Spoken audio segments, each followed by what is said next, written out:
I'll bet you're wondering, is the housing market going to crash soon? Let's talk about it. So one of the most common questions I get is, Jared, how's the housing market? And honestly, lately, I've struggled to answer the question because there's so many weird messages.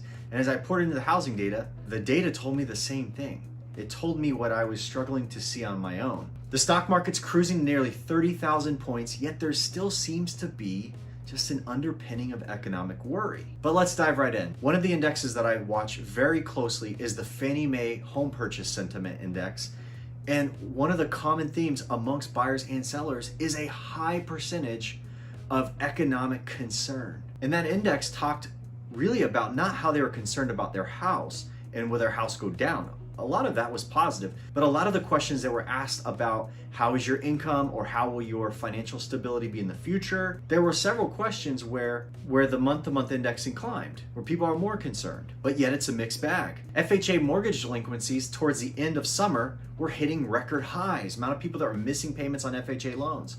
Now that has been going down a little bit, it's been trending off and delinquency levels are trailing, but at the same time, you have mortgage forbearance rates, people that are going to their lender and seeking shelter from missed payments is climbing. In fact, the rate of people that are actually on a forbearance rate is almost 3 times how many delinquent mortgages there are. So delinquent mortgages are inside of 2% in almost every state. In fact, I think every state is under a 2% mortgage delinquency. However, we're trending that nearly 6% of all mortgages are in a forbearance protection, which is, again, it's 3 times the number. So what happens when that plan ends? You have been in forbearance, there's a deadline coming.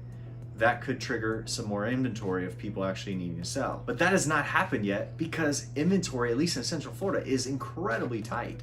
There is a lack of homes for sale. And as much as I like to troll YouTube, there's tons of videos on about how the housing market's gonna crash.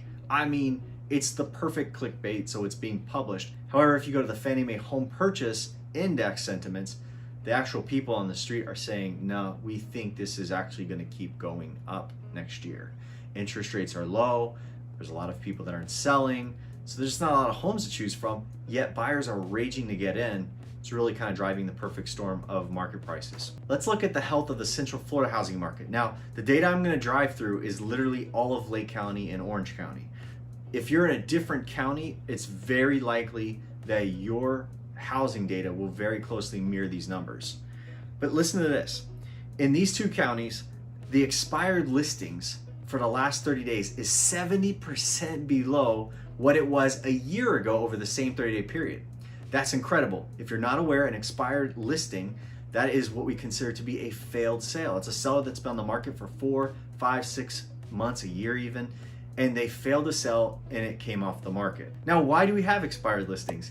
If you ask the homeowner will say the real estate agent was the reason that the home didn't sell. And if you ask the real estate agent will say the price was too high and the seller was the problem with the home not selling. But for whatever reason, the point is this: far fewer homes are failing to sell.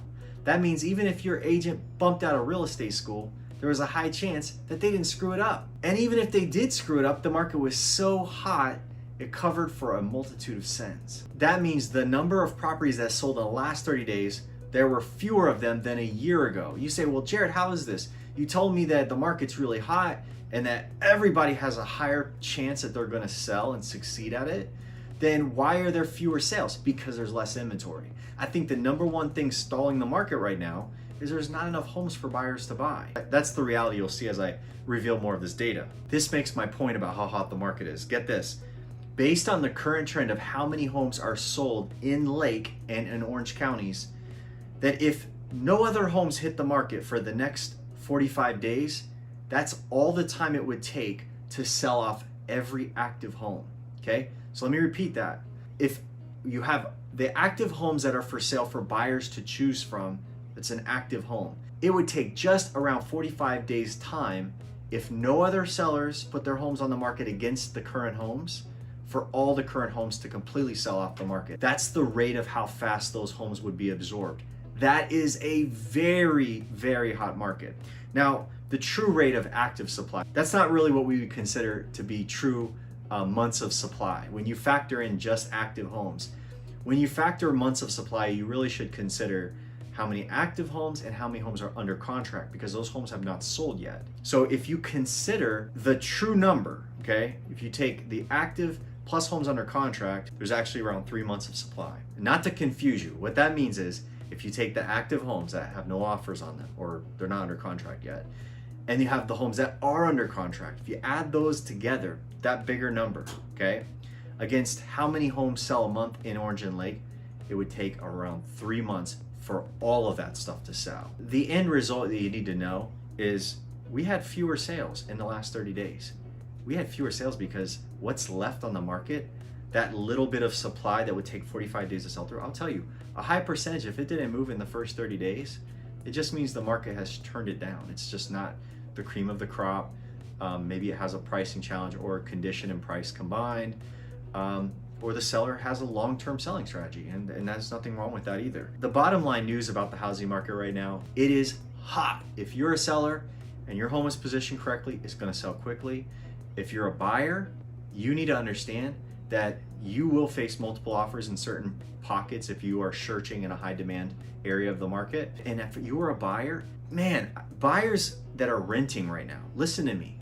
You guys all time your leases. A lot of buyers time their leases when? In the summer, because that's when they rented to get in when their kids were between school zones. And then what happens is tenants want to wait until that lease ends and they want to shop in summer. And renters trying to get out of a rental situation, listen to me, you are not going to get out and win against the marketplace as easily during summer as you will if you get in the market in December, January, February.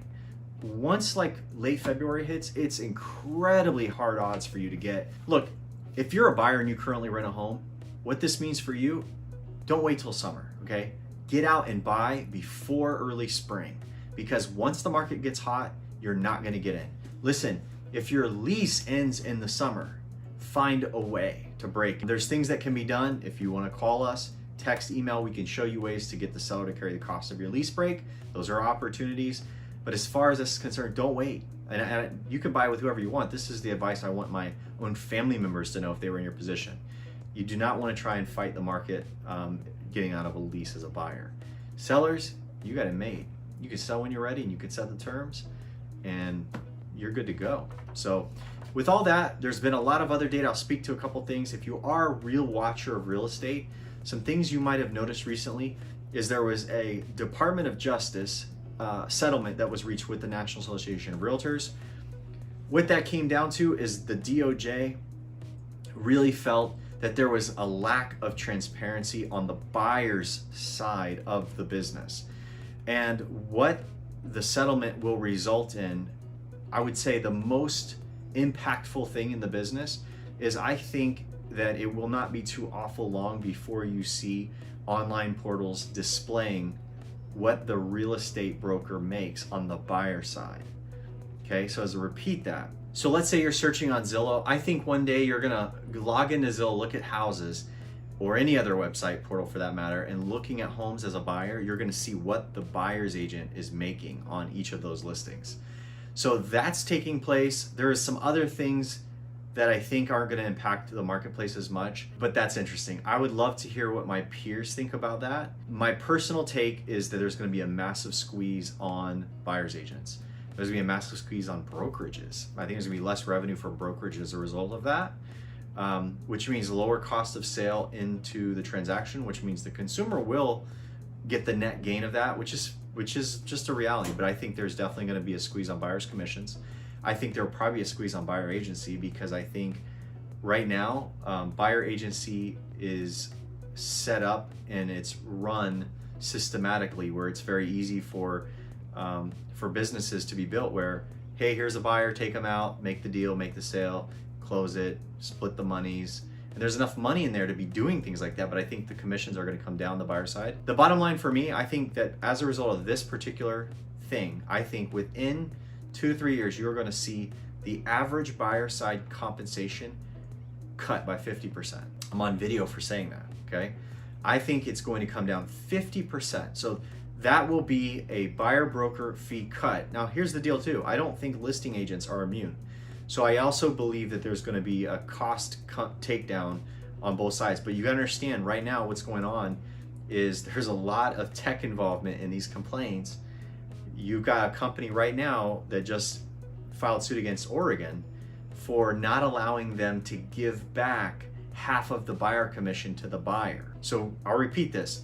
In Oregon right now, you've got a lawsuit that just went on where a tech company who basically advertises, hey, if you buy our home with us, we'll give your buyer 50% of the commission. Well, the Oregon Department of Real Estate told the tech company, you can't give a rebate back, even though I think they were giving it back lawfully. It wasn't an unlawful like kickback. They were giving the buyer back a rebate of commission, which happens, right? And so they're suing them. So this is part of their business model. And I have a feeling that if you look at all those things going on at the same time, DOJ says display the commission totals. Don't tell a buyer that their services are free. Lawsuit with same tech company, which I think had something to do with the DOJ NAR conflict, is now going and doing some state level lawsuits to say we want to give half the commission back and you won't let us, which I think that's stupid. Okay, I don't think you should prohibit a company from, if they're lawfully, federal law, giving the money to the buyer in a way that is federally lawful. I don't think the company should be prohibited from doing that and operating as a business. But that's neither here nor there. I think the end result is you are going to see the actual compensation levels come out. And there's a lot of reasons for it. I'm not going to cover it all here, but I want to continue discussion in the comments, by email. If you watch this, by the way, as a homeowner, tell me what you thought. Tell me what your thoughts are about 2021. What are your goals if you're investing or buying or selling, and how does this all play into that? And then next, I want to hear from professionals. So if you've got thoughts on the whole DOJ thing and what's going on, if you disagree with me that the buyer's agents are going to be, I think to some degree there's going to be some extinction involved. There's going to be a lot less buyer agency as a result because of even where this goes beyond. Okay, so you have shrinking costs. There's going to be some other things that I think going to happen that I would love to have on a dialogue downstream. But want to hear from you. Let me know, and thanks for watching. Jones Group is the way to go. Call 70650